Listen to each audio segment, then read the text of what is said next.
What happens when saving a life means surrendering your own? For Kira Dalton, a waitress scraping by in the humid heart of New Orleans, Tuesday night was supposed to be simple. Wipe tables, dodge handsy tourists, pocket enough tips to keep the lights on another week. But when bullets shattered the windows of the Mariner's dock, Simple died in a spray of glass and gunpowder. She saw him stagger through the door. Tall, dangerous, bleeding through a white shirt that probably cost more than her rent. His eyes, dark and infinite as a storm over the Gulf, locked onto hers for one impossible heartbeat. Then the gunman raised his weapon. Kira didn't think. She dove. The bullet tore through her side like fire-swallowing paper. She collapsed against him, feeling his arm crush around her. His voice, low, accented, trembling with something between rage and terror, cutting through the chaos. "Stay with me," he said, voice low, shaking. "Don't you dare die for me." She wanted to answer, but the air was gone. Her vision tunneled, color leaking from the edges of the world. The last thing she felt was the warmth of his hand against her skin and the promise in his voice. Something dark, dangerous, and heartbreakingly human. She thought it was mercy. It wasn't. It was the beginning of her entrapment. Welcome back, my beautiful family and friends. If you're ready for another captivating story, go ahead and click subscribe, like this video, and tell me in the comments where in the world you're watching from. I love knowing how far our stories travel and how many hearts they reach. Your support helps us bring even more thrilling tales your way. And trust me, you won't want to miss what's coming next. Now, settle in. Let's begin the story. The scent of fried catfish and bourbon-soaked laughter was Kira Dalton's entire universe. The Mariner's dock wasn't fancy.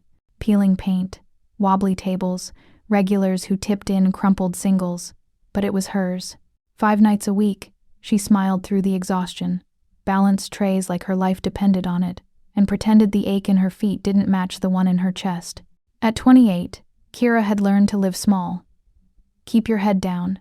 Don't get involved. Survive one shift at a time. It wasn't always like this. Once, she'd been the brave one. The sister who walked her little brother home through sketchy neighborhoods, who stood between him and anything that looked like trouble. But courage had a price, and she'd paid it 6 years ago, when Malik took a stray bullet meant for someone else. Gang crossfire on a Wednesday afternoon. He was 17. She'd been 3 blocks away, running late from a double shift. That guilt lived in her bones now, a weight she carried between the kitchen and the dining room, between sleep and waking. She'd promised herself she'd never step into the path of violence again. Never play hero. Heroes got buried. That Tuesday started like any other. October rain hammered the bay, turning the Mississippi into a churning mirror of bruised purple sky.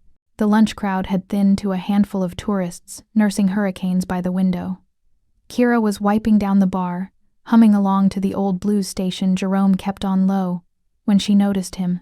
Table 7. Corner booth. He sat alone, back to the wall, watching the room like a man who expected trouble. Expensive suit, dark hair slicked back, and eyes.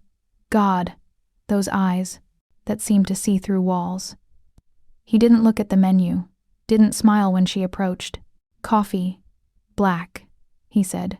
His voice was granite wrapped in velvet, with an accent that wasn't quite American. She poured. He didn't touch it, just kept watching the door. Something about him felt wrong, not dangerous in the way drunk tourists got handsy or aggressive. Dangerous like a loaded gun left on a table. She felt it in her stomach, that old instinct her mama used to call knowing. She was refilling waters when the first shot cracked the night open. The sound wasn't immediate.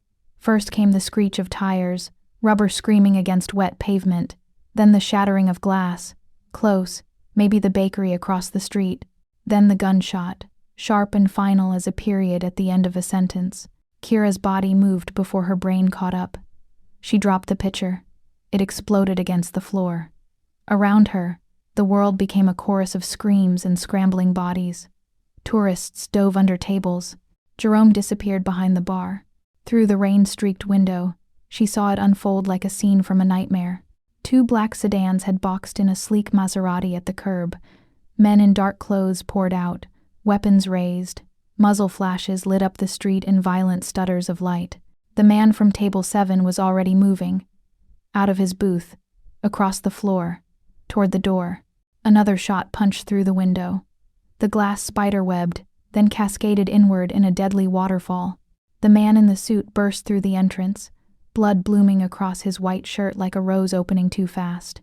He stumbled, caught himself against the doorframe, and his eyes, those impossible storm-dark eyes, found hers through the chaos. For a moment, the world stopped. In his gaze, she saw no fear, only cold, calculated fury, and something else, recognition, as if he'd been expecting this, as if he'd been waiting for death and was furious it had finally arrived. Then she saw the gunman step through the shattered window behind him. Kira's heart stopped. The man raised his weapon, arm steady, barrel aimed at the back of the stranger's head. Malik's voice, young and laughing, echoed in her skull. "You're the brave one, Kay. You always were." No, not again. Not while she was standing here, breathing, able to move. Her feet hit the floor before she made the choice. She was running, sprinting across broken glass and spilled drinks, her white sneakers splashing through puddles of rainwater and blood. The world narrowed to a single point, the man collapsing against the bar and the gun behind him. "Get down!" she screamed. He turned. Shock cracked his controlled expression. Just for a second. As she crashed into him with everything she had, they went down together, his body twisting to catch her fall. She felt the iron-hard muscle beneath the expensive fabric, smelled sandalwood and gunpowder and something metallic like rain on steel. For one absurd heartbeat, she was pressed against his chest, her cheek against his collarbone, close enough to feel his pulse hammering beneath her ear. Then the bullet found her. The impact was white-hot, a supernova of agony that ripped through her left side and stole the air from her lungs. She gasped, or tried to, but nothing came, just a wet, choking sound. Her body went limp against his. The world tilted sideways. Colors bled into each other. The gunfire faded into something distant and unimportant. She was on the floor. No, she was in his arms. He'd rolled them, his back against the bar, cradling her against his chest. Blood. So much blood spread between them, soaking through her uniform and his shirt, until she couldn't tell whose it was. His face was above hers, no longer cold. His expression was fractured, raw, an emotion so savage it didn't have a name. He was pressing his hands against her side, trying to stop the bleeding. His palms were warm. She could feel the tremor in them. "Stay with me," he growled, his voice low and urgent and breaking. "Look at me. Don't you dare close your eyes." She tried. God, she tried. But his face kept blurring, doubling, fading. "Stay with me," he said again. And this time it sounded like a prayer. Somewhere beyond the pain, she heard sirens. Felt him lift her, felt the rain on her face as he carried her through the shattered door. His heartbeat was a drum against her ear. Her last thought, before the darkness swallowed everything, was this: "Malik, I didn't run this time. I didn't run." And then, nothing. Consciousness didn't return all at once. It came in pieces, like light filtering through a cracked door. First, sound. Not the beeping of monitors or the echo of hospital corridors. Silence. Deep, expensive silence. The kind that only existed in places where no one needed to raise their voice. Second, scent. Not antiseptic or bleach. Lavender, chamomile, clean linen, and something faintly woody, like aged oak. Third, pain. Dull and distant now, wrapped in gauze and medication, but present. A throb in her left side that pulsed with her heartbeat. Kira opened her eyes. The ceiling above her was wrong. Not acoustic tile, but plaster molding, intricate and antique. A chandelier hung in the center, crystal and gold. Soft light pooling across a room that looked like it belonged in a magazine. She was in a bed. A massive bed. Sheets softer than anything she'd ever touched. An IV taped expertly to her right arm. Panic hit like ice water. She tried to sit up. The pain in her side screamed, forcing her back against the pillows with a gasp. "Easy." His voice came from the shadows. Kira's head snapped toward the sound. He was sitting in an armchair in the corner, dressed now in a simple black t-shirt and dark trousers. His face was clean-shaven, revealing a jaw sharp enough to cut, and a mouth that looked like it had forgotten how to smile. Those eyes, whiskey dark and unreadable, watched her with an intensity that made her skin prickle. He stood, moved toward her with a grace that was too quiet, too controlled. "Where am I?" Her voice was a rasp, throat raw from screaming she didn't remember. He stopped at the foot of the bed, hands loose at his sides, calm, controlled. "Somewhere safe," he said. "You've been unconscious for 2 days. The bullet went through clean. No major organs hit. You're lucky. Lucky." She almost laughed. "I got shot. You saved my life." His voice was softer now. "I owe you a debt I can never repay." Kira studied him. The expensive room, the IV, the way he stood like he owned not just this space, but every space. "Who are you?" she whispered. He tilted his head, and for the first time, something like regret flickered across his face. "My name is Luca D'Amato," he said, "and I'm the reason you almost died." The name meant nothing to her, but the way he said it, heavy, like a confession, made her blood run cold. She was about to ask another question when she noticed it. The door behind him, closed, no handle on the inside, and the window. Beautiful, floor-to-ceiling glass overlooking manicured gardens, sealed shut. Her pulse began to race. "When can I leave?" she asked. Luca's expression didn't change, but something in his eyes shifted, something dark and immovable. "When it's safe," he said quietly. It wasn't an answer. It was a sentence, and Kira realized, with a sinking, suffocating certainty, that she wasn't a guest in this beautiful prison. She was a captive. The days blurred together like watercolors left in the rain. Morning light filtered through curtains that never fully opened. A nurse came and went, middle-aged, efficient, kind in the way paid professionals were kind. She changed bandages, checked vitals, spoke in soft tones that revealed nothing. Her name was Marie, and she answered Kira's questions with the precision of someone who'd been told exactly what to say. "Rest. You need rest. Don't strain yourself. The doctor will be here tomorrow." But the doctor never came. Only Marie, with her gentle hands and empty eyes. Luca visited twice a day, morning and evening, like clockwork. He brought books, Toni Morrison, Octavia Butler, Maya Angelou. How did he know? And tea that tasted like jasmine and honey.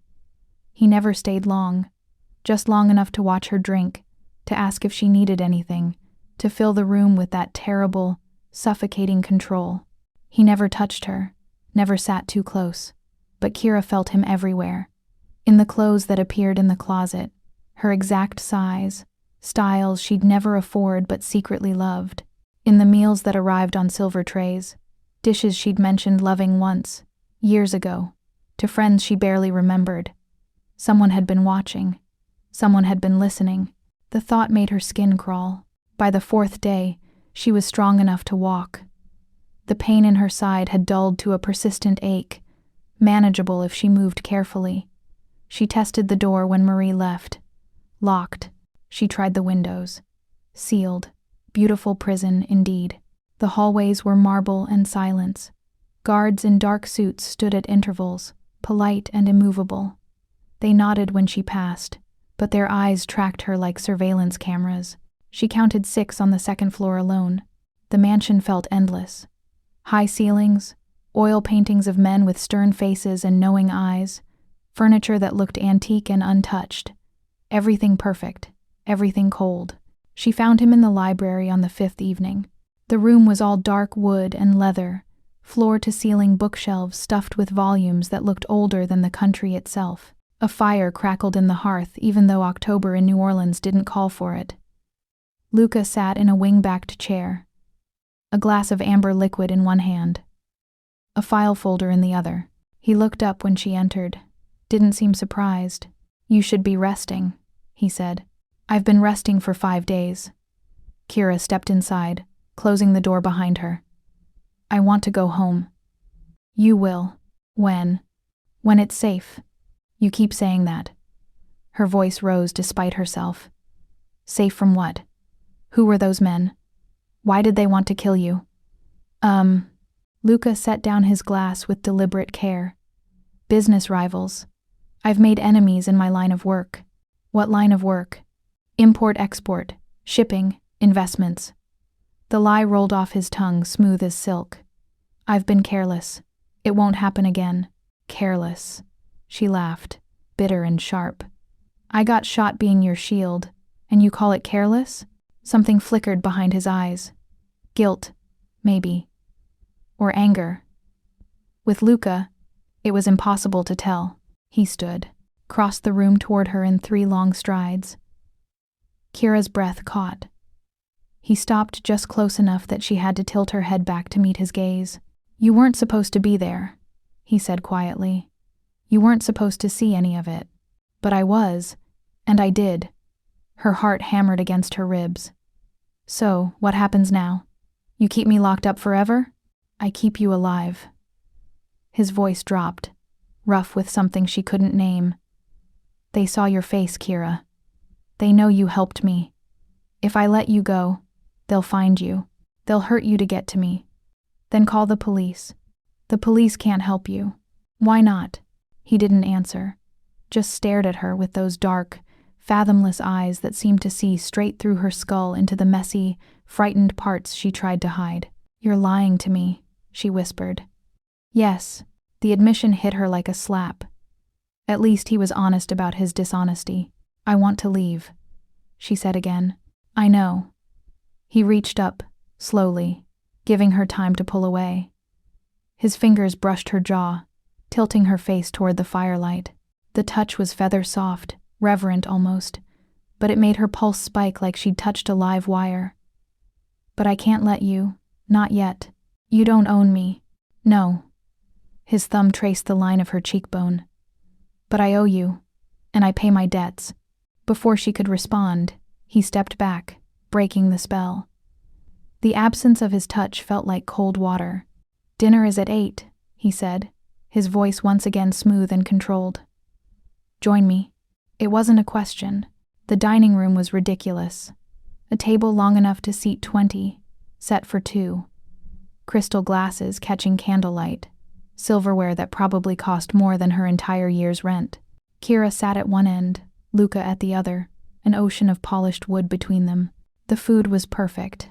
Blackened redfish, dirty rice, collard greens cooked low and slow the way her grandmother used to make them. It tasted like home. She hated that she loved it. They ate in silence for a while. The only sound the soft clink of silverware against porcelain. Why books? She asked finally. Luca looked up. Excuse me? The books you brought me. Morrison, Butler, Angelou. How did you know? A pause. Then, you had a copy of Beloved on your nightstand. I saw it in the... He stopped himself. In the what? His jaw tightened. When I carried you out of the restaurant. Your bag fell open. Liar. But she didn't call him on it. Not yet. You read? She asked instead. When I have time. Which is never, I'm guessing. A ghost of a smile. You'd be surprised. I doubt that. He set down his fork, leaning back in his chair. The firelight painted shadows across his face, softening the hard lines, making him look almost human. You're angry, he said. I'm furious. Good. That surprised her. Good? Anger is honest. I can work with anger. He picked up his wine glass, swirling the deep red liquid. It's gratitude I can't stand. People who owe me tend to lie about what they really want. And what do you think I want? Freedom. He said it simply, like it was the most obvious thing in the world. You want to walk out that door and never look back. Forget this ever happened. Go back to your tiny apartment and your double shifts and your quiet, invisible life. The accuracy stung. What's wrong with invisible? She asked. Nothing. He stood, rounding the table with his wine glass in hand. But you stopped being invisible the second you stepped between me and that bullet. He was close now. Too close. Close enough that she could smell the wine on his breath, the sandalwood cologne that clung to his skin. You didn't just save my life, he murmured. You changed it.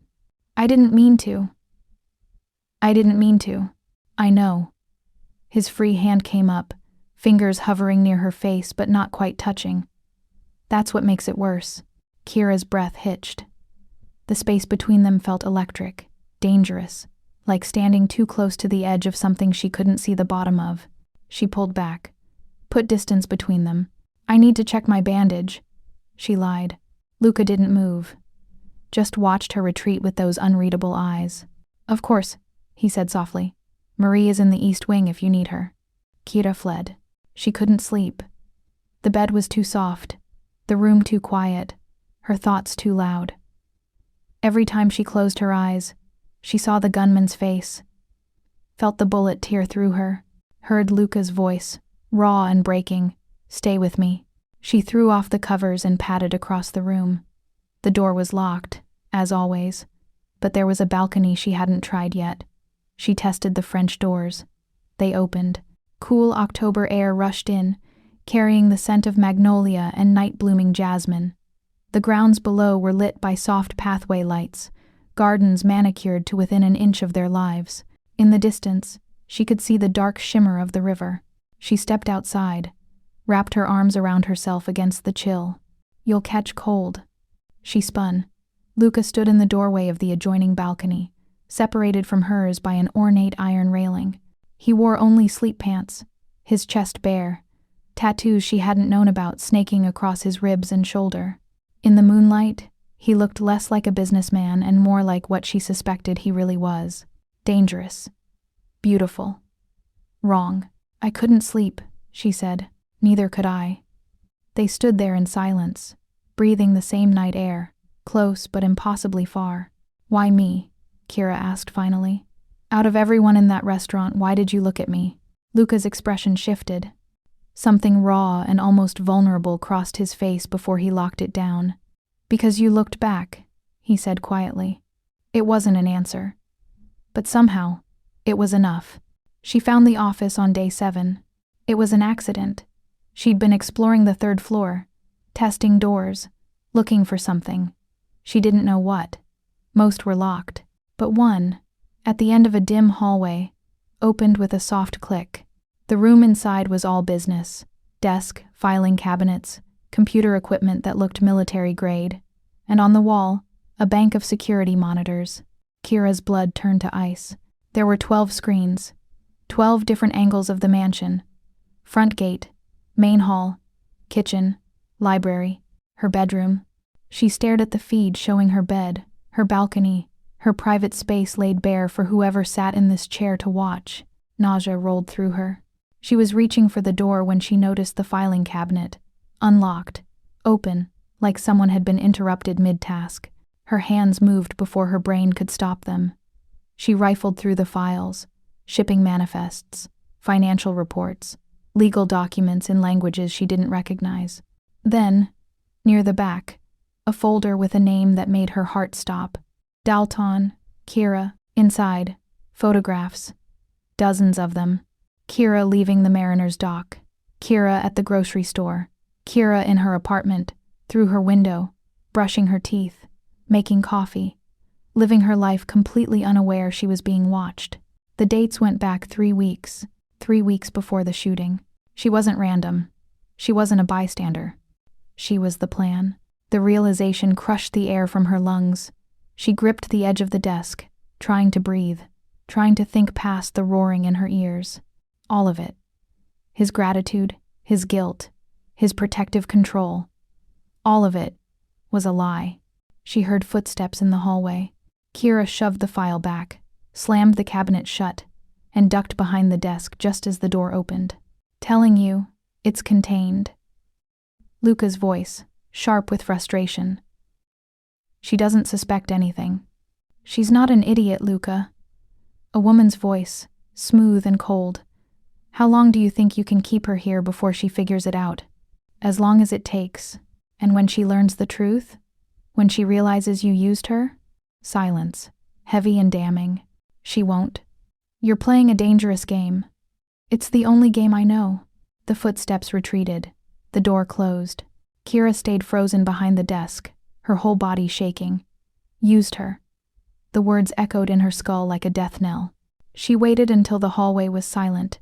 Then she ran. She found him in the library again. Because of course she did. Where else would a man like Luca D'Amato wait for his lies to unravel? He looked up when she burst through the door. No surprise in his eyes. Just resignation. "You knew I'd find it," Kira said, her voice shaking with fury. "Yes, the photos. The surveillance. You've been watching me for weeks. Yes. I wasn't random. I wasn't just some good Samaritan in the wrong place." She laughed, bitter and broken. "I was bait." Luca stood slowly. "It wasn't supposed to happen like that." "Then how was it supposed to happen?" She stalked toward him, all fear burned away by rage. "Tell me.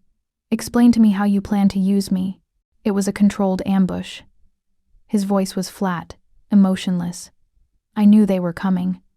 I needed to draw them out, so I went somewhere public. Somewhere they wouldn't expect. The restaurant. Yes. And me? You were." He stopped. Started again. "You were supposed to be nearby. Close enough to be a witness if things went wrong. Insurance. So they couldn't disappear me without consequences. I was supposed to watch you die. You weren't supposed to move." For the first time, something cracked in his control. Raw emotion bled through. "You were supposed to stay behind the counter where it was safe. You weren't supposed to." "Save you?" she spat. "Get hurt." "But I did." She was shouting now, tears hot on her face. "I got shot because you put me there. You watched me for weeks, learned my schedule, made sure I'd be working that night. It was supposed to be a controlled trap," he said again, like a broken record. "You weren't meant to get hurt." "Do I look unhurt to you?" Luca flinched. Actually flinched. Like her words were bullets and she'd finally hit something vital. "I'm sorry," he said quietly. "Sorry." Kira laughed, wild and jagged. "You're sorry. You destroyed my life, turned me into bait, and now you're keeping me prisoner in your guilt-soaked mansion, and you think sorry covers it?" "No." He moved toward her. She backed up, but he kept coming, slow and deliberate, until her back hit the bookshelf and there was nowhere left to run. "Sorry doesn't cover it. Nothing covers it. But I'm saying it anyway because it's the only true thing I have left." They were inches apart now. She could see the flecks of gold in his dark eyes, the tension in his jaw, the way his hands clenched and unclenched, like he was fighting the urge to reach for her. "You think this was my plan?" he growled, his voice rough and broken. "You think I wanted this?" "I don't know what you want," she shouted. "You!" The word tore out of him like a confession ripped from his chest. "I want you safe. I want you whole. I want you to look at me without that fear in your eyes. I want—" He stopped, shook his head. "It doesn't matter. You'll never forgive me. I know that. You're right." Her voice was steady now, cold. "I won't. I know." "Then let me go." "I can't." "Why not?" "Because they'll kill you." He leaned in, close enough that his breath ghosted across her lips. "Because watching you bleed once nearly destroyed me, and I won't survive watching it happen again. Because I—" He stopped himself, stepped back like she'd burned him. "Because you what?" Kira demanded. But he didn't answer, just turned and walked out, leaving her alone in the library with her shattered illusions and the terrible, aching knowledge that somewhere between the lies and the surveillance and the gilded cage, something had shifted. She hated him. But God help her. She didn't want him to leave. 2 days passed. Luca didn't come to her room. Didn't bring her tea or books or any of the small kindnesses she'd started to anticipate despite herself. The mansion felt colder without his presence, like winter had crept inside the walls. Kira spent the time thinking, planning. The door to her room was still locked, but she'd found a hairpin in the bathroom, and she'd been poor long enough to know how to work a simple lock. She'd leave tonight. While the guards changed shift, she'd mapped their patterns, timed their rotations. There was a window, small, but she'd fit. She was testing the hairpin in the lock when she heard voices in the hallway. Low and urgent. A woman's voice she recognized from before. The one who'd been arguing with Luca. Kira pressed her ear to the door. Can't keep her here forever, the woman said. She knows too much. Then what do you suggest? Luca's voice, cold as winter steel. Let me handle it. Clean. Quiet. She disappears, and the problem goes with her. Silence, heavy and terrible. No, Luca said finally. She's a liability. She's off limits. I won't tell you again, Serena. Serena. So that was her name. You're soft, Serena hissed. This is why your father never trusted you to run the family. You care too much. My father is dead. Because he cared too much too. The sound of a slap echoed through the door. Then Serena's cold laugh. There he is, she said softly. There's the D'Amato I remember. Footsteps retreated. Kira backed away from the door, her heart hammering. The lock clicked. The door swung open. Luca stood in the threshold, his face a mask of barely controlled fury. A red mark bloomed across his jaw where Serena had hit him. Pack your things, he said quietly. What? You were right. You can't stay here. He stepped inside, began pulling clothes from the closet. I have a place in the city. Secure. You'll go there tonight. Why? He stopped, turned to face her, and for the first time since she'd met him, Kira saw fear in his eyes. Because Serena was right about one thing, he said. You know too much, and there are people in my organization who will kill you for it. Then why not just let me go? Because I made you a promise. He crossed the room, cupped her face in his hands. The touch was desperate, trembling. I promised I'd keep you safe, and I keep my promises, even if I hate you for it. Even then, their faces were inches apart. His thumb traced her bottom lip, and she felt the weight of everything unsaid pressing down between them. I'd bleed for you now, he whispered. Kira's breath caught. For one impossible moment, she wanted to close the distance, wanted to taste the lies on his lips and pretend they were truth. Instead, she stepped back, put the length of the room between them. I need to check my bandage, she said, her voice shaking.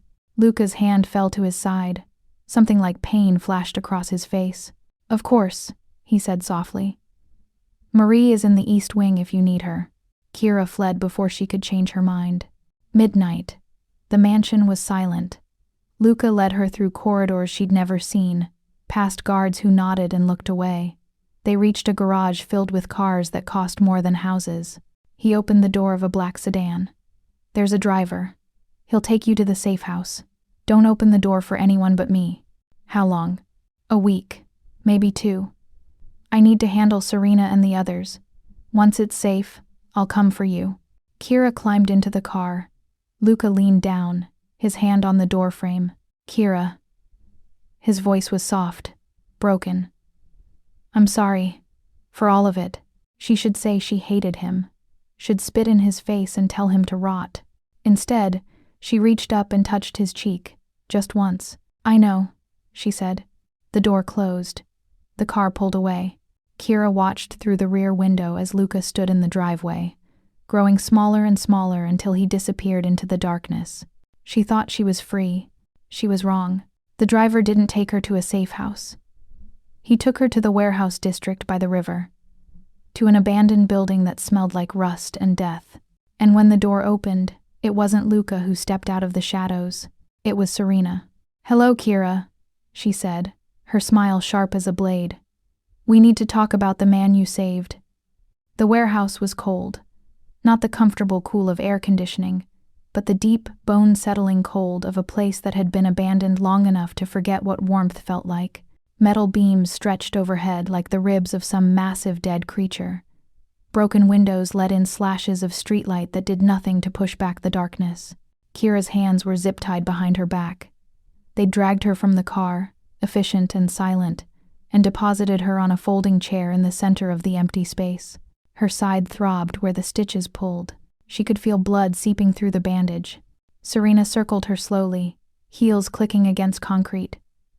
She was beautiful in that razor-sharp way. Expensive people were beautiful. All clean lines and cold symmetry. Dark hair pulled back tight, suit tailored to perfection, lips painted the color of dried blood. Do you know what you cost me? Serena asked conversationally. When you threw yourself in front of that bullet? Kira said nothing. Her mind raced, calculating distances, exits, chances. None of them good. 3 years of planning, Serena continued. 3 years of carefully positioned pieces, allies cultivated, debts called in, and then you. She stopped in front of Kira, tilting her head like a bird examining prey. You, with your bleeding heart and your stupid heroics, ruined everything. I didn't know. Of course you didn't know.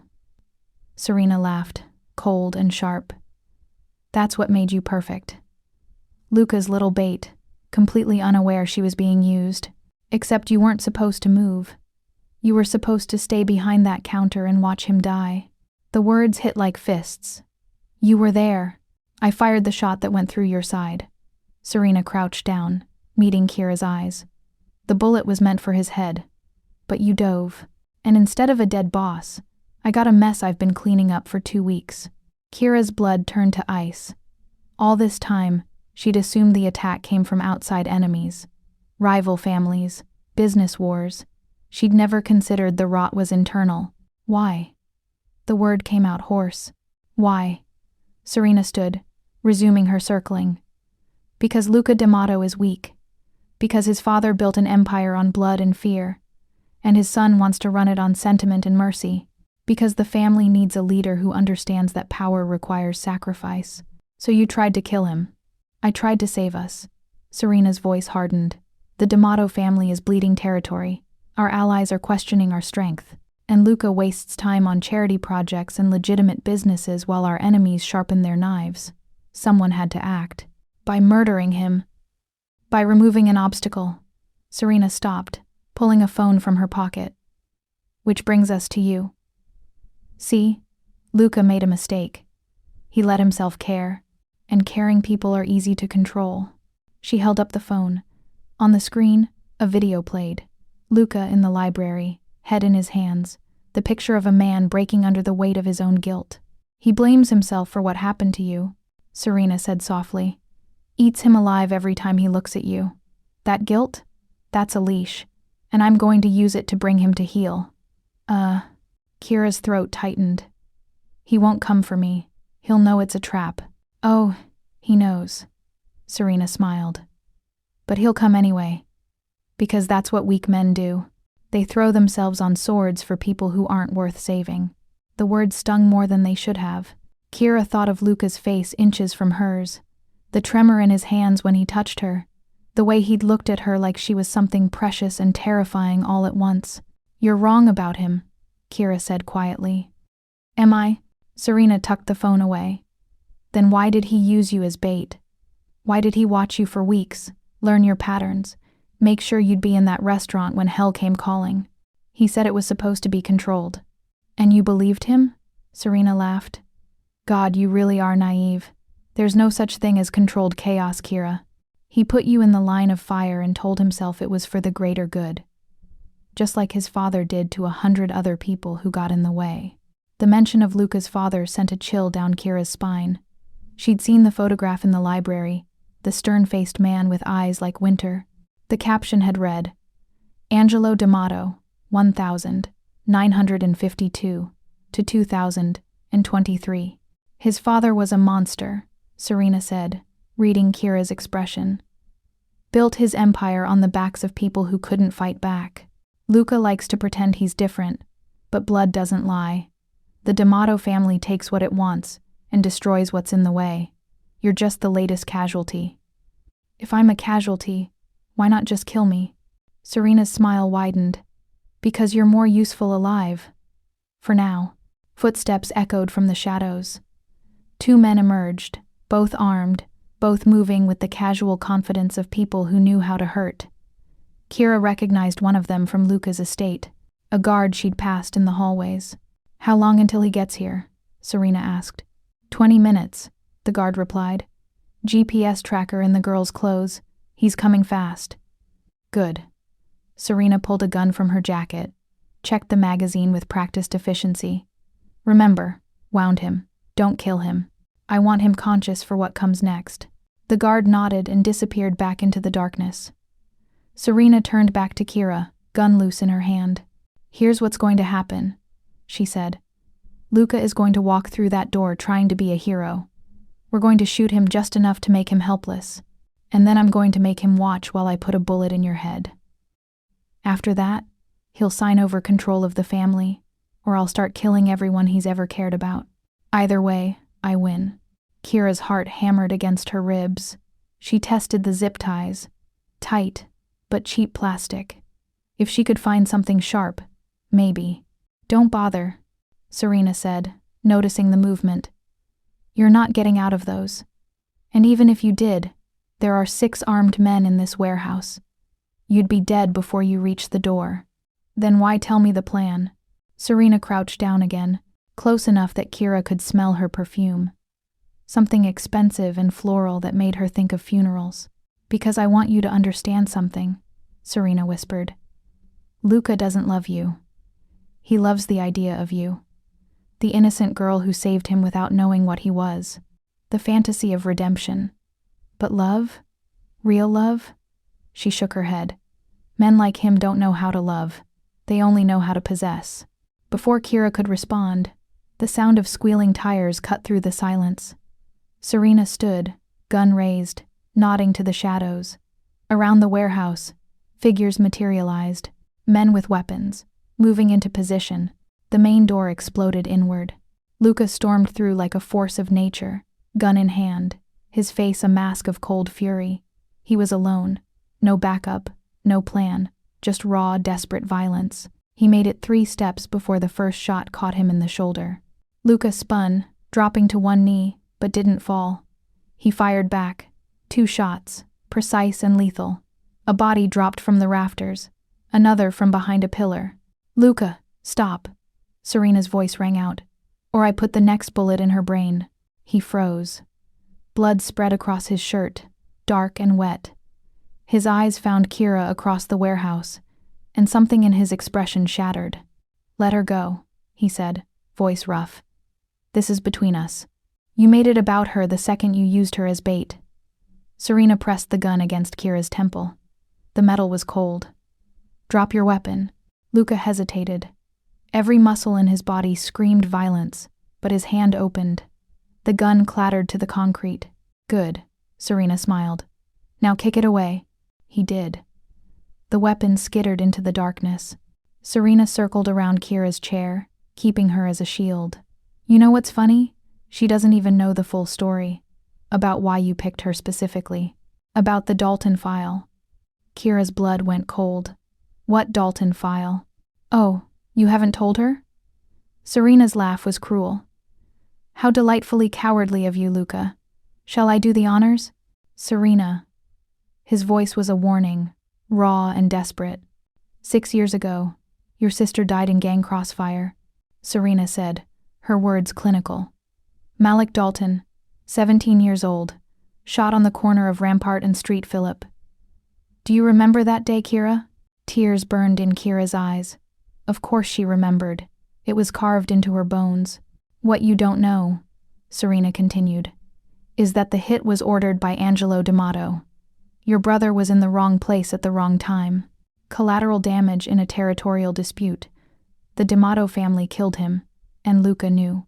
The warehouse tilted. Kira's vision blurred. She looked at Luca, searching for denial, for anything that would make Serena's words a lie. His face told her everything. No, Kira whispered. I didn't know until after, Luca said, his voice breaking. I swear to God, I didn't know until... Until when? Kira's voice cracked. Until after you decided to use me? Until after you put me in that restaurant? I never meant. You knew! The scream tore out of her.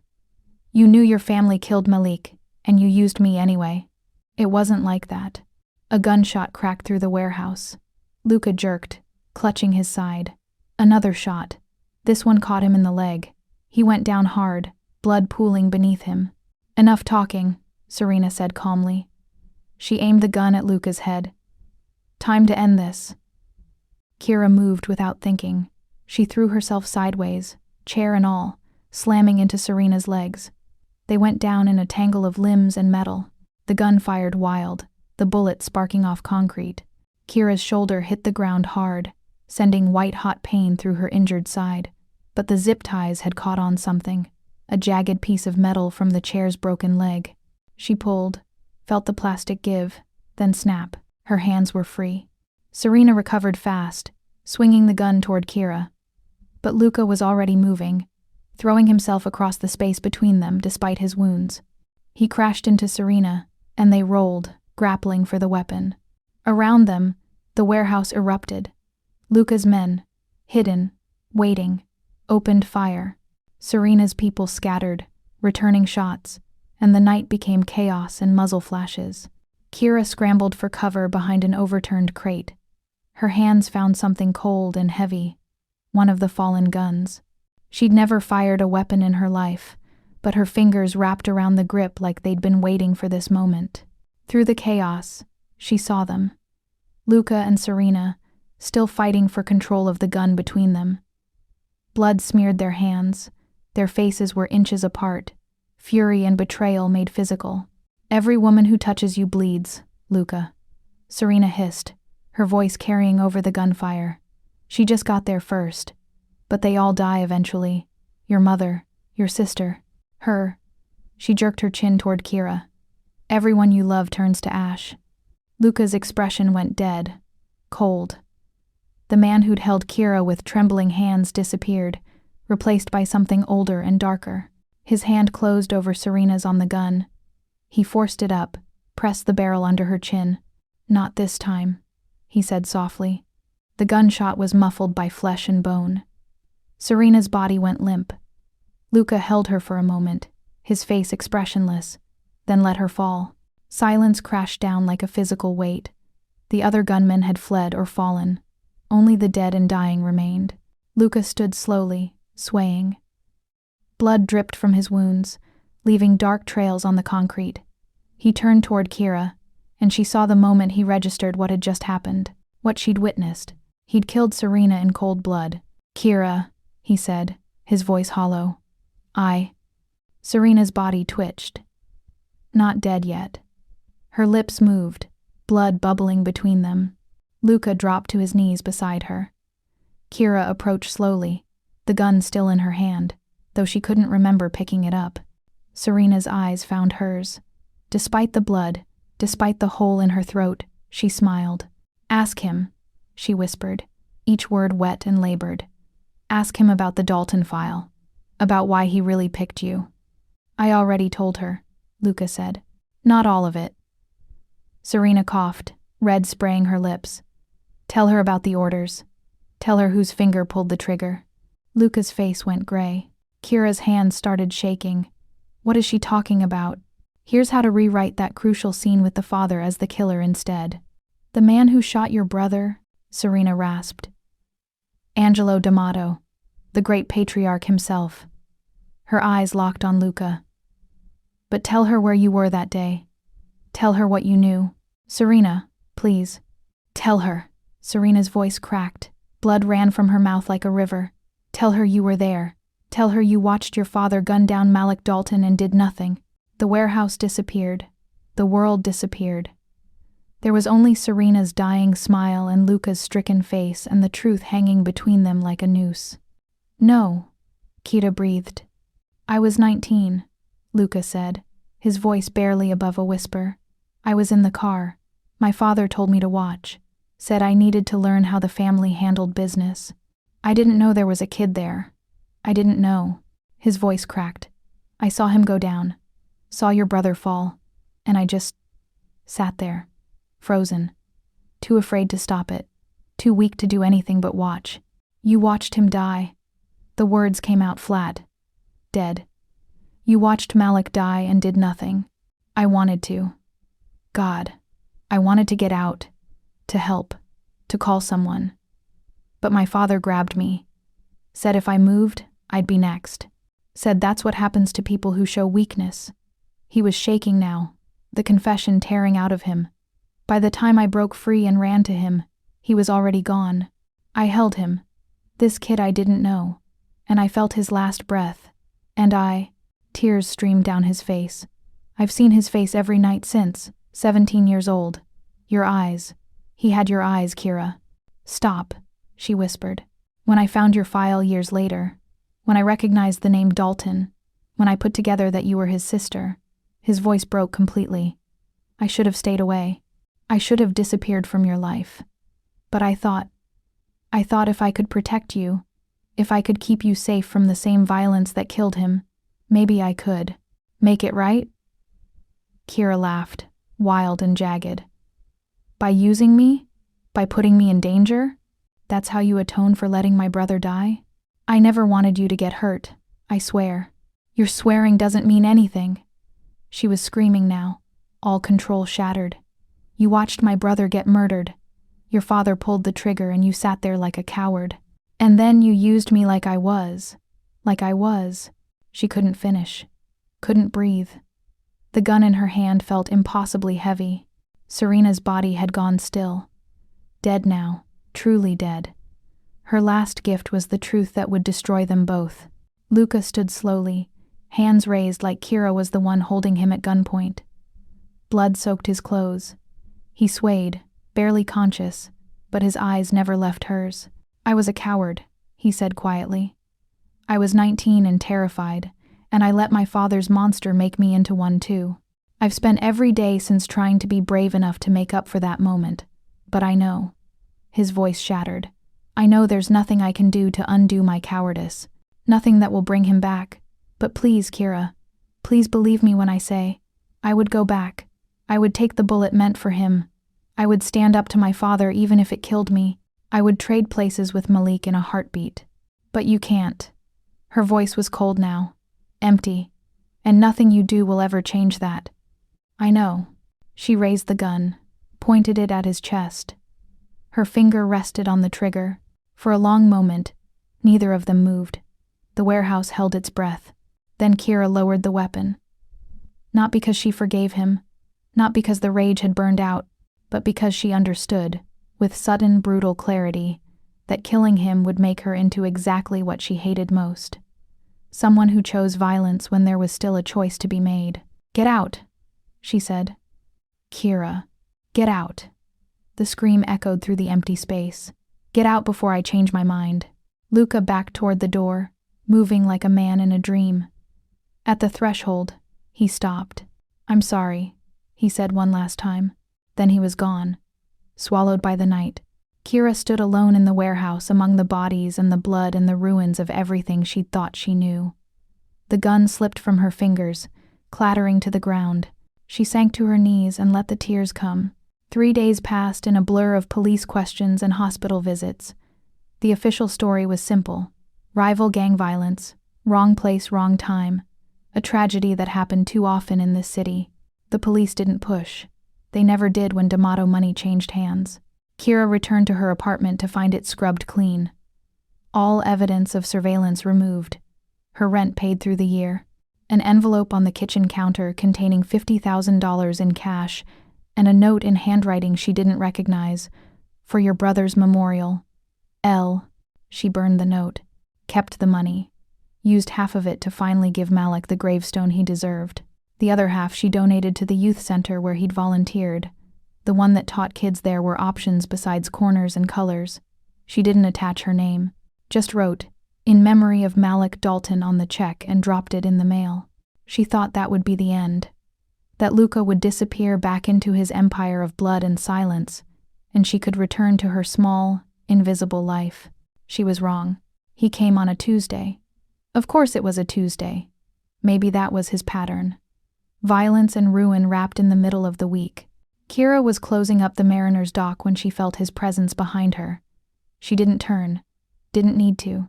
She'd know the weight of his silence anywhere. The restaurant hired you back, he said. Jerome owed me. She locked the register, kept her hands busy so they wouldn't shake. And I need the money. You don't, I made sure. I don't want your money. She finally turned to face him. He looked terrible. Weight lost.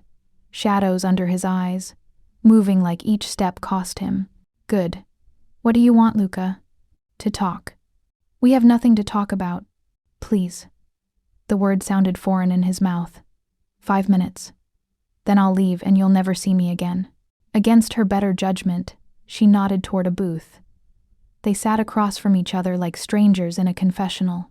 Serena wasn't working alone, Luca said without preamble.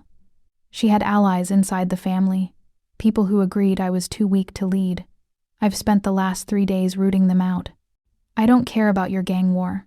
You should, because some of them know about you. Know you were at the warehouse. Know you witnessed what happened to Serena. Kira's blood went cold. Are you threatening me? I'm warning you. He leaned forward, desperation cracking through his control. There are people who want to hurt me by hurting you. I've increased security at your building. There are men watching. Stop. She held up a hand. Stop watching me. Stop protecting me. Stop pretending you care. I do care. You care about your guilt. The words exploded out of her. You care about making yourself feel better for murdering my brother. But you don't care about me. You don't even know me. I know you take care of Mrs. Washington's dog when she's having bad days. I know you donate half your tips to the food bank. I know you haven't been able to sleep through the night since Malik died. I know. His voice cracked. I know you deserve better than any of this. Then let me go. I can't. His hands clenched on the table. Not while you're in danger. I'm in danger because of you, because you dragged me into your world and now I can't get out. She stood, done with this conversation, done with him. You want to help me? Disappear. Take your guilt and your blood money and your protection and leave me alone. She walked toward the door. His voice stopped her. There's an attack coming. Kira froze. I've picked up chatter, Luca continued. Someone's planning something big. A move against me. They're going to hit soft targets. Places I've been, people who matter. And you think I'm a target. I know you are. She turned slowly. So what? You want to lock me up in your mansion again? Keep me in your gilded cage until your war is over? I want you safe. What you want doesn't matter anymore. She opened the door, let in the humid night air and the sound of traffic and the promise of normalcy. Find someone else to save, Luca. I'm done being your redemption project. She walked out into the night. Behind her, she heard his voice, soft and broken. I'm sorry I can't be. The FBI came the next morning. Kira was opening the bookstore when the woman in the gray suit appeared beside the poetry section. Federal badge, sharp eyes, the kind of authority that didn't ask. It informed. Miss Dalton, I'm Special Agent Collins. We need to talk about Luca D'Amato. Kira's hand stilled on the register. I don't know anything. You know enough. Agent Collins pulled a folder from her briefcase, set it on the counter. You witnessed the warehouse shooting. Serena Vitali's death. You can place Luca D'Amato at multiple crime scenes. I'm not testifying against anyone. We're not asking you to testify. Collins opened the folder. Inside, photographs of bodies, surveillance images, financial records. We're offering you a way out, witness protection, new identity, new city, full support. You disappear, and the D'Amato family never finds you. Kira stared at the photos. All those bodies, all that blood, and somewhere in the middle of it, Luca, trying to be better than his bloodline. What happens to him? She asked quietly. We build our case without you. Takes longer, but we get there eventually. The D'Amato empire falls, he goes to prison or worse, and you're safe. Somewhere far away, living the life you should have had before he dragged you into his war. It was everything she'd wanted a month ago. Freedom, safety, a chance to start over without the weight of Malik's ghost and Luca's guilt crushing her chest. How long do I have to decide? 72 hours. Collins slid a card across the counter. After that, the offer expires.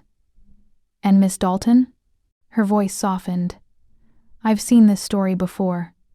Woman gets pulled into a dangerous man's world, thinks she can save him, ends up dead. Don't be another statistic. Collins left. The card sat on the counter like an accusation. Kira picked it up, turned it over in her hands. Thought about Malik, who'd always told her she was the brave one. Thought about running, again. About letting violence win, again. She thought about Luca's face when he'd confessed about the surveillance. About his voice breaking when he said, I would take the bullet meant for him, about the choice between safety and truth, between running and standing still. She looked at the card one more time, then she tore it in half and dropped it in the trash.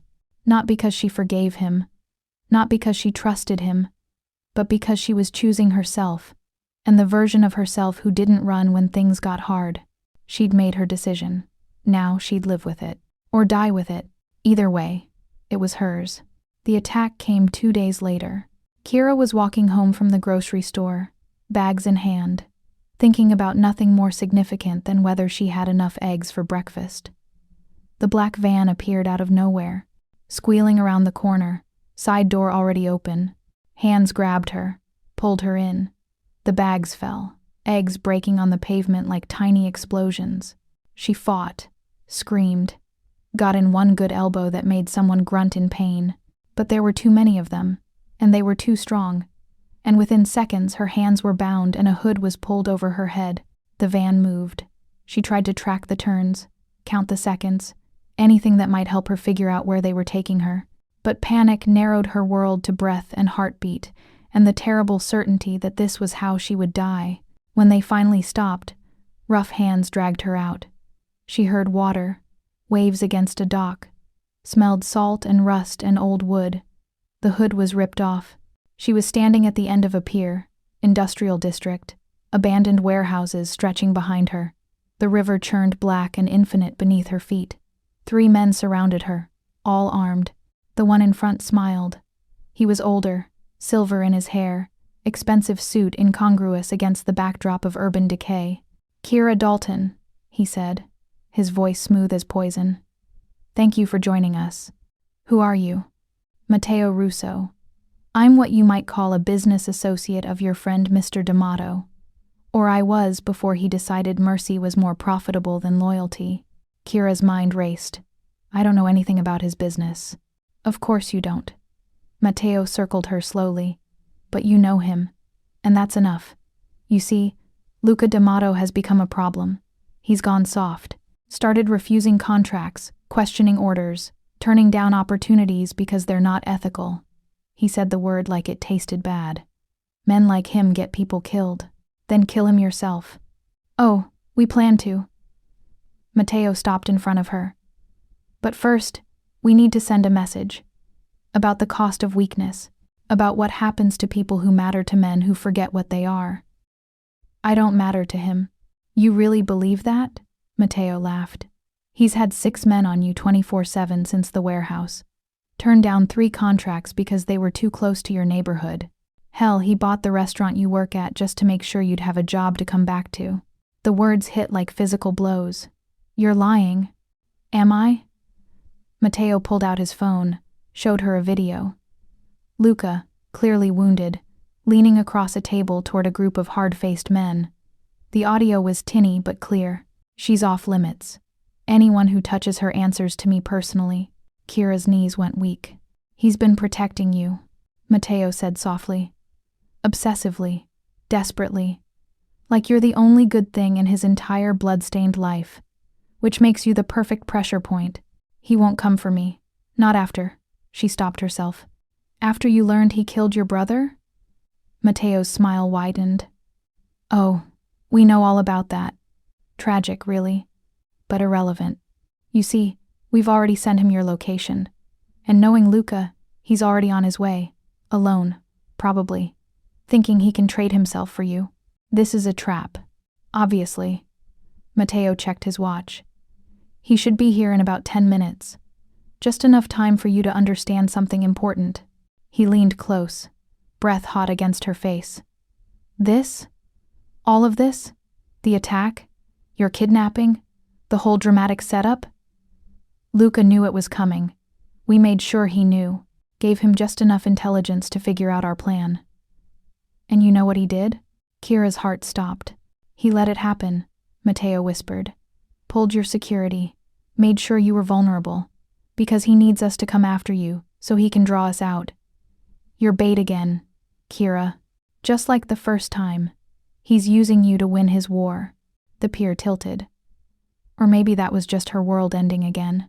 "You're lying," she said. But the words were hollow. "Am I?" Matteo straightened. Ask him yourself. He'll be here soon. And right before I put a bullet in his head, I want you to look him in the eye and ask, did you know? Did you let them take me? And watch him try to lie. Behind them, tires screeched. A black car skidded to a stop at the pier's entrance. The driver's door opened. Luca stepped out, gun in hand, looking like death warmed over. Let her go, Matteo, he called across the distance. This is between us. Matteo pressed a gun to Kira's temple. Come any closer and I paint the dock with her brain. Luca stopped. 50 feet between them, but Kira could see his face clearly in the streetlight. The desperation, the guilt, the terrible, damning truth. Did you know? She called out. Did you know they were coming for me? The silence stretched like a wound. Answer her, Matteo said, amused. Did you sacrifice her again? Luca's jaw worked. When he spoke, his voice was barely above a whisper. Yes. The word shattered something fundamental in Kira's chest. I got intelligence 3 days ago, he continued, each word like pulling teeth. About a planned attack. I knew if I pulled security completely, they'd move fast, take you as leverage. And he stopped, started again. I let them. Because I needed to draw them out. End this. I couldn't protect you forever unless I eliminated the threat. You used me, Kira said numbly. Again. I did what I had to save yourself. To save you. The words exploded out of him. These men, Kira. They don't stop. They don't negotiate. The only way to keep you safe was to make them come into the open where I could. Where you could what? Kill them? Win? It's always about winning with you people. She was shaking now. Rage and betrayal, and something deeper. Something that felt like grief for a person who'd never existed. I actually thought maybe you were different. That maybe despite everything, She couldn't finish. Couldn't say the word love, because that would make it real, and she refused to give him that power. I am sorry, Luca said quietly. For all of it, but I'd do it again. I'd use you 1,000 times if it meant keeping you alive. That's not love, Kira whispered. That's possession. I know. His voice broke. I know the difference now, and I know I don't deserve your forgiveness. But please just let me finish this. Let me end them so you can be free. Matteo laughed, the sound echoing across the water. Touching, really, but we're done with the speeches. He cocked the gun against Kira's head. Drop your weapon, D'Amato. Do it now, or I splatter her memories across this dock. Luca's hand opened. The gun fell. Good. Now kick it into the water. He did. The weapon disappeared into the black current with barely a splash. Matteo nodded to his men. They advanced on Luca, weapons raised, and Kira understood, with sudden crystal clarity, that she was about to watch Luca die, that Matteo would execute him in front of her, make her watch, and then probably kill her too because dead witnesses told no tales. She'd spent days hating Luca, hating what he'd done, what he was, the blood on his hands that could never wash clean. But she realized, standing on that dock with a gun to her head, that hate and love weren't opposites, they were neighbors. And somewhere in the space between them, she'd fallen without even knowing it. Wait, she said. Matteo paused. Last words? Kill me. The offer came out steady, clear. Kill me instead. Let him go. Every eye turned to her. Are you insane? Matteo asked, genuinely confused. He's worth more alive, she said quickly, mind racing. Think about it. You kill him. You fracture the D'Amato family. Creates a power vacuum. Wars. Chaos. But if he's alive and broken, if he's seen as weak because you killed someone under his protection, he loses everything anyway. His reputation. His authority. You win without the bloodshed. It was a terrible argument, full of holes. But she was betting on one thing. Matteo's ego. Besides, she added, I'm nobody. Just a waitress. You kill me, and Luca spends the rest of his life hunting you. Makes it personal. But let him watch me die. Let him live with that. She forced her voice to steady. That's a better revenge, Matteo considered. Behind him, Luca's face had gone white. Kira, don't, he started.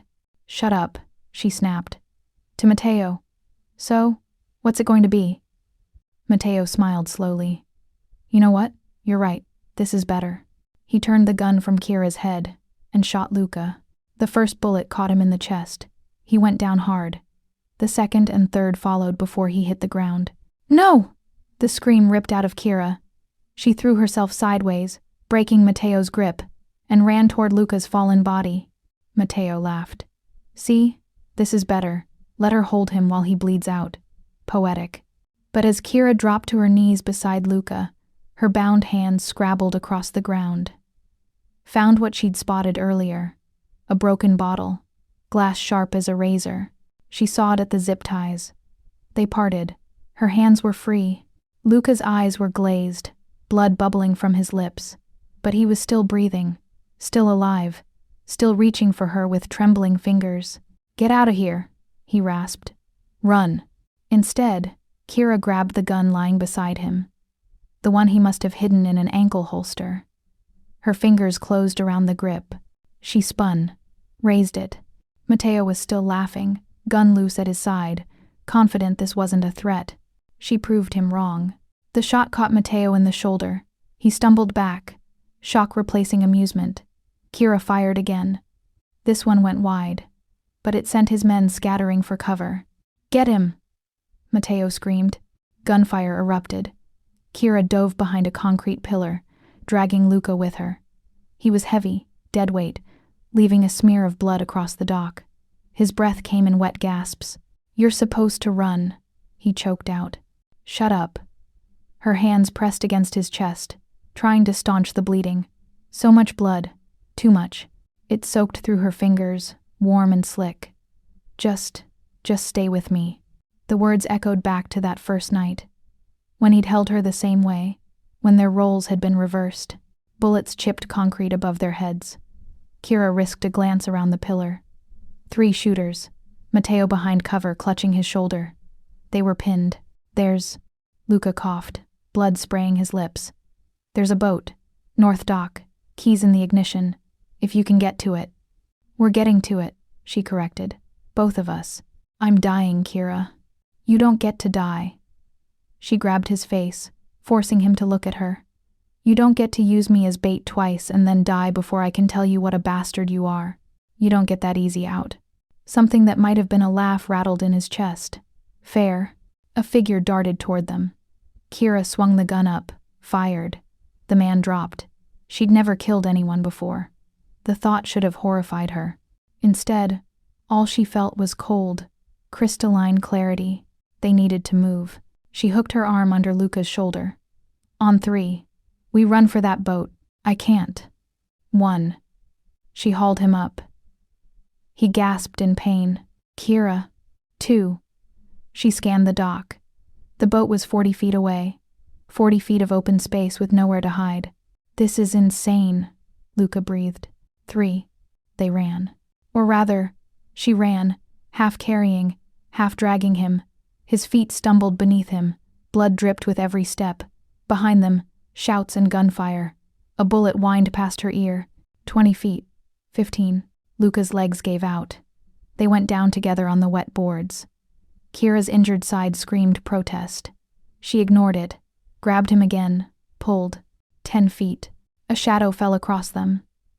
Mateo, moving despite his wound, gun raised. His face was twisted with rage. Stupid girl, he snarled. You think you can save him? You think... The shot came from behind them. Mateo's head snapped back. He crumpled. Kira spun. At the pier's entrance, a group of men in dark suits emerged from 3 black cars. In front stood a woman, 50s, gray-streaked hair pulled back, carrying herself with the authority of someone used to being obeyed. Get them on the boat, she ordered. Her voice carried the same accent as Luca's. The rest of you, clean this up. 2 men rushed forward, lifting Luca with practiced efficiency. One guided Kira toward the boat. Who are you? She demanded. Family, the woman said simply. Then, to Luca, as they carried him past, you are so grounded when you recover from this. Despite the blood and the bullets and the dying, Luca smiled. Hi, Mom. The boat ride was a blur. Someone pressed gauze to Luca's wounds. Someone else gave Kira a blanket that smelled like diesel and salt. The woman, Luca's mother, apparently, made phone calls in rapid Italian while the city lights streaked past. They didn't go to a hospital. Of course they didn't. Instead, the boat docked at a private marina where ambulances waited with paramedics who asked no questions. Luca was unconscious by the time they loaded him in. His hand slipped from Kira's, leaving blood on her palm. She started to climb in after him, but his mother caught her arm. "He'll survive," she said. "The bullets missed everything vital. He's too stubborn to die from something this mundane. I need to. You need medical attention yourself." The woman's gaze dropped to Kira's side, where blood had soaked through her shirt. "And then we need to talk." Kira wanted to argue, but exhaustion hit her like a wave, and the world tilted sideways. Strong hands caught her before she fell. She woke in a hospital room. A real one this time, with beeping monitors and that familiar antiseptic smell. Morning light filtered through blinds. Her side was bandaged fresh, the pain dulled by whatever was dripping through her IV. Luca's mother sat in the chair by the window, reading a book. She looked up when Kira stirred. "You're awake. Good."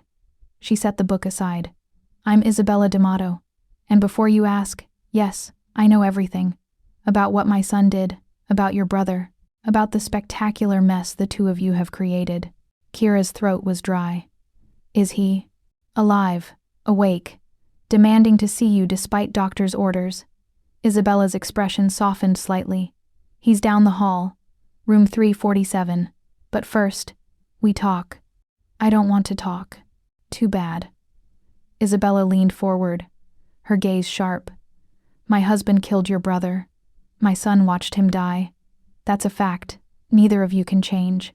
But I need you to understand something about that night." Kira started to protest, but Isabella held up a hand. Luca was 19, fresh into the family business, trying to prove himself worthy of the D'Amato name. His father sent him on that corner, told him to send a message to a rival gang. Luca didn't know there were civilians nearby, didn't know a child was in the crossfire until it was too late. When he came home that night, she paused. He locked himself in his room for 3 days, wouldn't eat, wouldn't speak. "I thought I'd lost him." "That doesn't make it okay," Kira said quietly. "No, it doesn't. But it might make it understandable." Isabella stood, moved to the window. After that night, Luca changed. Started questioning orders, pushed for the family to move away from violence. His father hated it, said he was going soft. But Luca didn't care. He'd seen what that life cost, and he wanted out. Or at least, he wanted to build something different. "Why are you telling me this?" "Because you have a choice to make." Isabella turned back to her. "You can walk away. I'll make sure you're protected. Set up somewhere far from here with enough money to start over. Luca will never contact you. You'll be free. Or you stay. You choose to see my son for what he really is. Not the monster he was, or the saint he'll never be, but the man trying to be better than his bloodline. Either way, I'll respect your decision, but I need you to make it with full knowledge of what you're choosing." Kira closed her eyes. The smart choice was obvious. Take the money. Run. Never look back. But when she opened her eyes again, all she could see was Luca's face on that dock, blood bubbling from his lips, reaching for her with trembling fingers. "I need to see him," she said. Isabella smiled slightly. Room 347. Luca was propped up in bed, bandages wrapping his chest, monitors tracking his vitals. He looked pale, hollow-eyed, but alive. When Kira stepped through the door, his entire body tensed. "You shouldn't be walking," he said. "Neither should you be conscious." She moved to the chair beside his bed, sank into it. Her legs wouldn't hold her much longer. Silence stretched between them, heavy with everything unsaid. "I'm sorry," Luca said finally.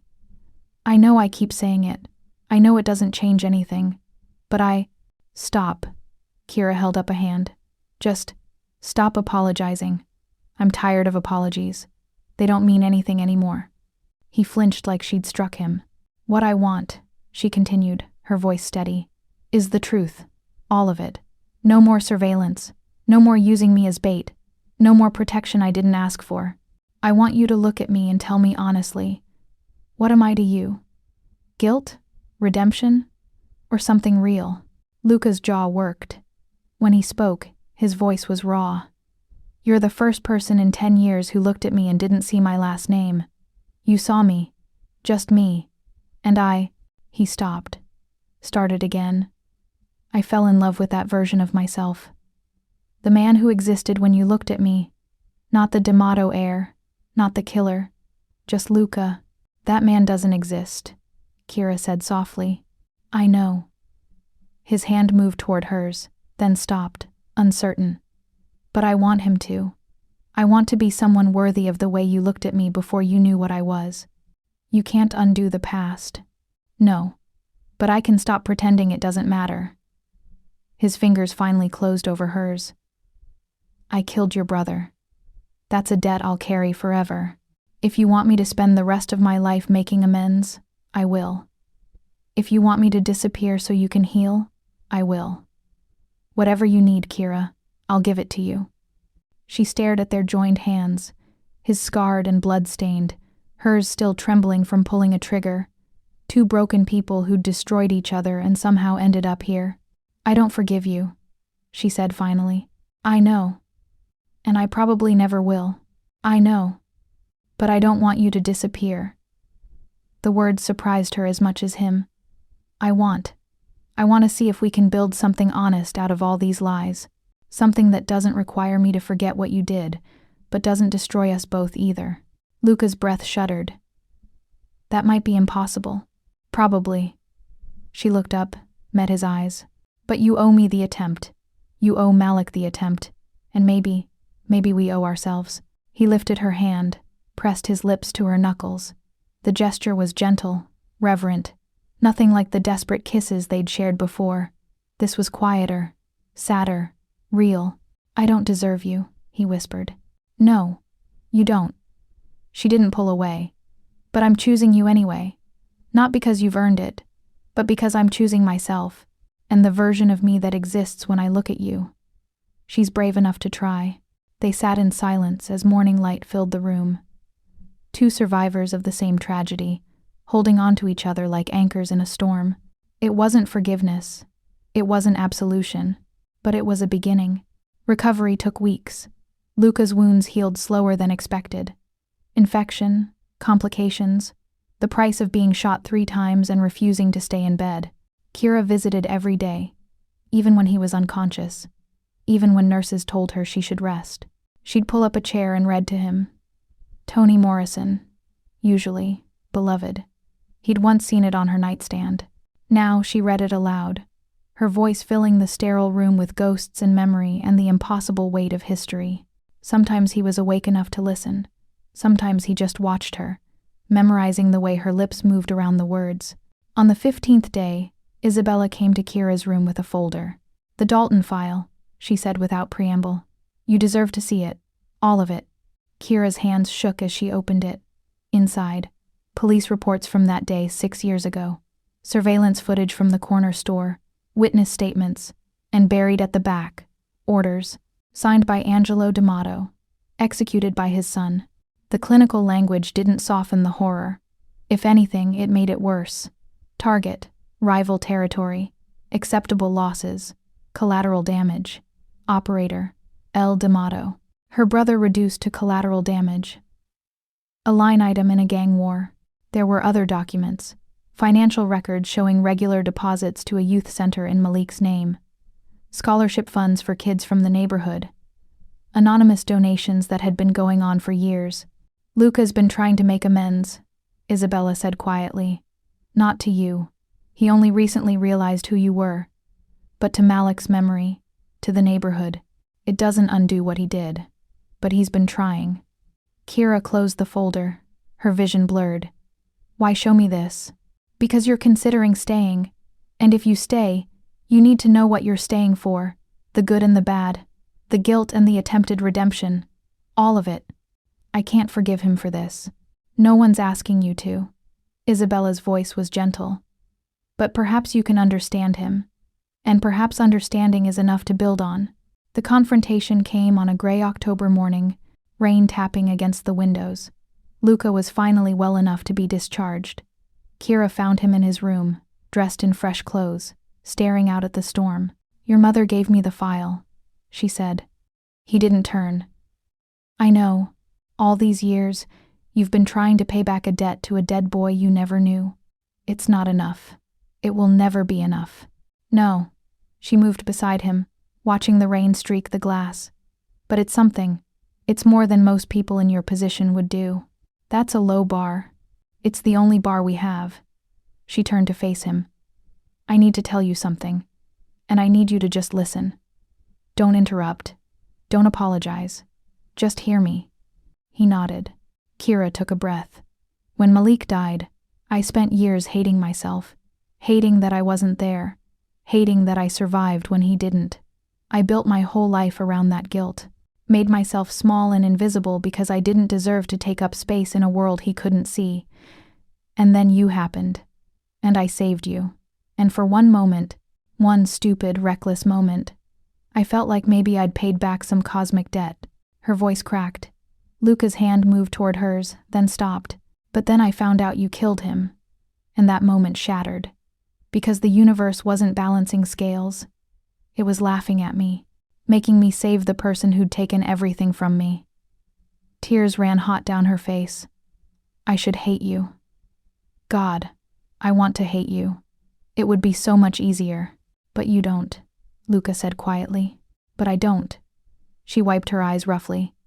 "And I don't know what that makes me. Weak? Stupid? A traitor to my brother's memory?" "Human," Luca said. "It makes you human." "I loved him so much," she whispered. "He was my whole world, and you took him from me. I know. And I can't undo that. I can't look at you and not see what you cost me. I know. But I also can't look at you and not see." She stopped, struggling for words. "On that dock, when Matteo shot you, I thought you were going to die. And I realized I'd rather carry this pain forever than live in a world where you don't exist. What does that make me? Brave." His voice was rough with unshed tears. "Impossibly brave. I don't feel brave. I feel broken. Then we're broken together." He finally reached for her hand, lacing their fingers. "And maybe we can build something out of the pieces. It won't be whole. It won't be what either of us deserves, but it will be ours." Kira leaned her forehead against his chest, felt his heartbeat steady beneath her ear. "I can't promise forever. I'm not asking for forever. Just today. And then we'll see about tomorrow. And if tomorrow I wake up and I can't do this anymore, then I'll let you go." His arms came around her, careful of her healing wounds. "No strings, no surveillance, no protection you didn't ask for. I'll let you go, and I'll spend the rest of my life grateful I got whatever time you gave me." They stood like that as rain drummed against the windows. Two people bound together by blood and guilt and something fragile that might, someday, be strong enough to call love. "He would have liked you," Kira said softly. "Malik. He always rooted for the underdog. And God knows you're the ultimate underdog, trying to be good when everything in your blood says otherwise. I wish I could have known him." "So do I." She pulled back enough to look up at him. "Luca, I need you to promise me something. Anything. No more secrets. No more using me to win wars. If we do this, whatever this is, we do it as equals. I'm not your redemption project. I'm not your pawn. I'm just me. Can you live with that?" "Yes." He cupped her face, his thumb tracing the line of her jaw. "I spent 10 years trying to be someone my father would respect. I'd rather spend the next 10 trying to be someone you can trust. That's going to be harder. I know." He smiled, sad and small. "But you're worth the hard work." She rose on her toes, pressed her lips to his. The kiss was soft, tentative, tasting of rain and tears and new beginnings built on old graves. When they broke apart, both were crying. "I don't know how to do this," Kira whispered. "Neither do I." Luca rested his forehead against hers. "But we'll figure it out, one day at a time." Outside, thunder rolled across the city. Inside, Two broken people held each other and dared to believe that healing was possible. 6 months later, the city looked different. Or maybe Kira looked at it differently. Either way, New Orleans felt less like a trap and more like a canvas. Still scarred, still complicated, but hers. She didn't go back to the Mariner's dock. Jerome understood. Instead, she found work at a bookstore in the French Quarter, surrounded by paper and ink and stories that had nothing to do with bullets or blood. The owner was kind, the hours were reasonable, and she could walk to work without feeling eyes on her back. Luca had kept his promise. No surveillance, no guards she didn't ask for. He'd given her space, and slowly, painfully, slowly, she'd started choosing to close that space on her own terms. They had dinner once a week. The first month, she couldn't stay longer than an hour. She'd arrive tense, leave early, spend the drive home questioning why she kept going back. But she did. Every Tuesday, like penance or hope. She couldn't tell which. The second month, she made it through a full meal. They talked about books, safe territory, neutral ground. He told her about a first edition Morrison he'd found at an estate sale. She almost smiled. Almost. Month 3. She let him hold her hand across the table when she told him about a nightmare, just for a moment, then pulled away, but not as quickly as before. Month 4. The nightmares got worse. She called him at 2 a.m. without thinking, her throat raw from screaming herself awake. He didn't ask what she'd dreamed, just talked about nothing. The rain, a book he was reading, the stray cat that kept appearing in his garden, until her breathing steadied. She fell asleep with the phone still pressed to her ear. Month 5.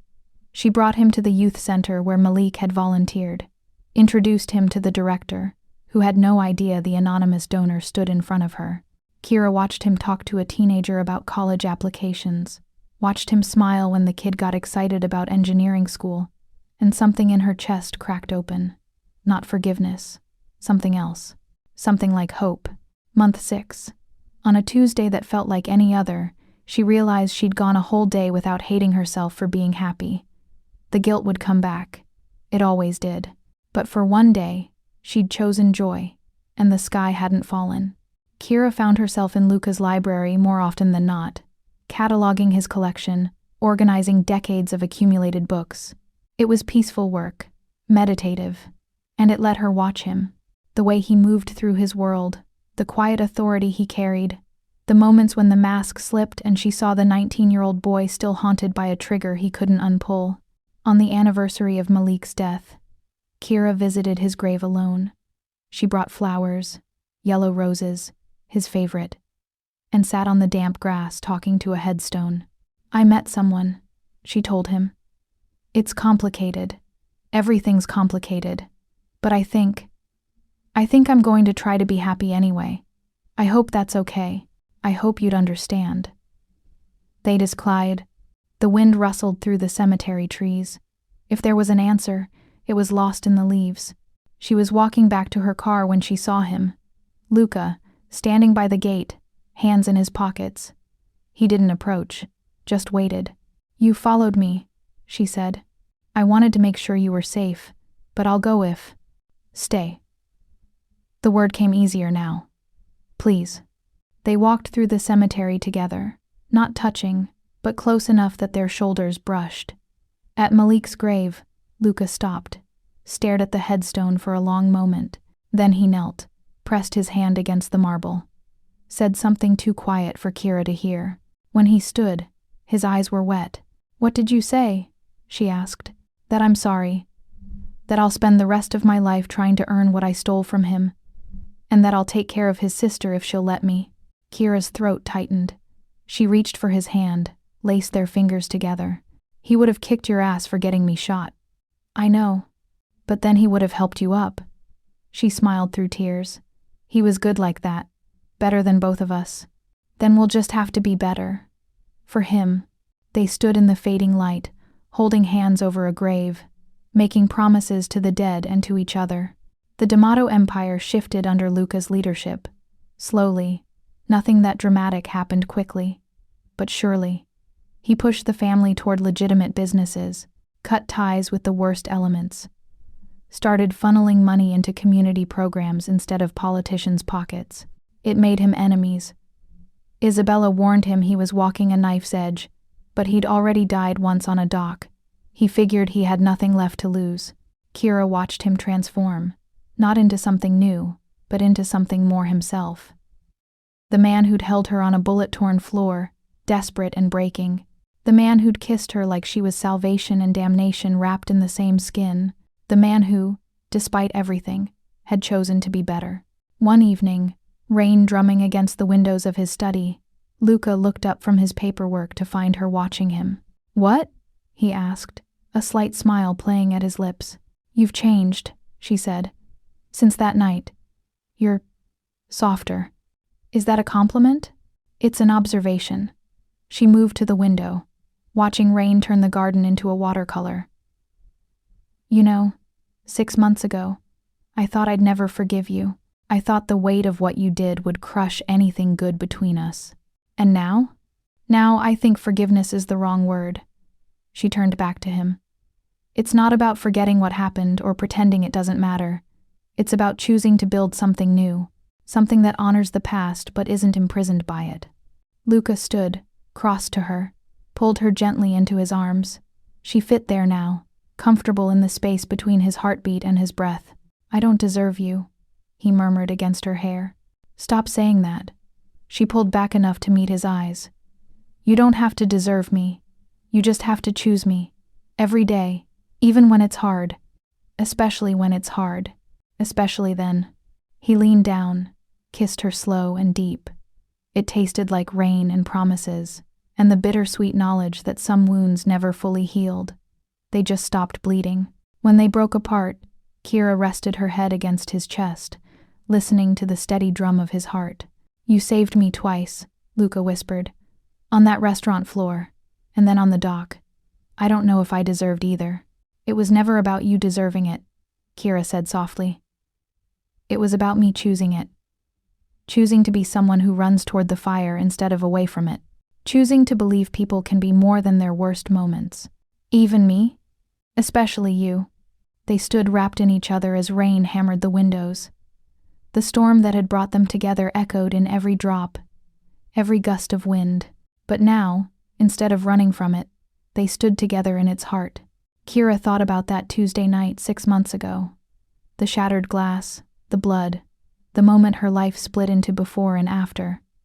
She thought about Malik's voice telling her she was brave, about the stranger's eyes locking onto hers across the chaos.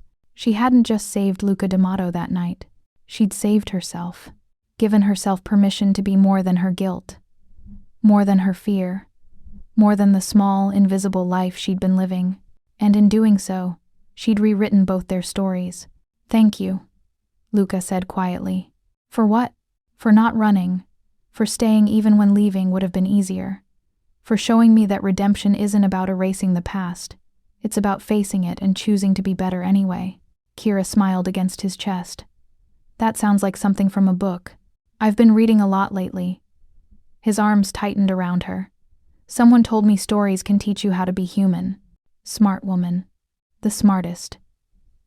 Outside, the rain began to ease. Not stopping, but softening. The kind of rain that washed things clean instead of drowning them. Kira closed her eyes and breathed in the moment. The scent of old books and sandalwood, the warmth of his body against hers, the sound of 2 heartbeats finding the same rhythm. She hadn't just saved a stranger that night. She'd rewritten the ending of her own tragedy. And in the space between what was lost and what was found, she'd discovered something unexpected. Hope, not the naive kind that believed everything would be okay, but the fierce, stubborn kind that chose to build beauty from ashes, to plant flowers in graveyards, to love despite, or perhaps because of, all the ways the world had tried to break her. Thunder rumbled in the distance, not threatening now, just a reminder of where they'd been, of what they'd survived, of the storm that had brought them together and the choice to stay standing when it passed. Kira leaned her head on Luca's shoulder, felt his arm come around her waist. "I love you," she whispered. The words surprised them both, not because they weren't true, but because for the first time, They felt uncomplicated by guilt.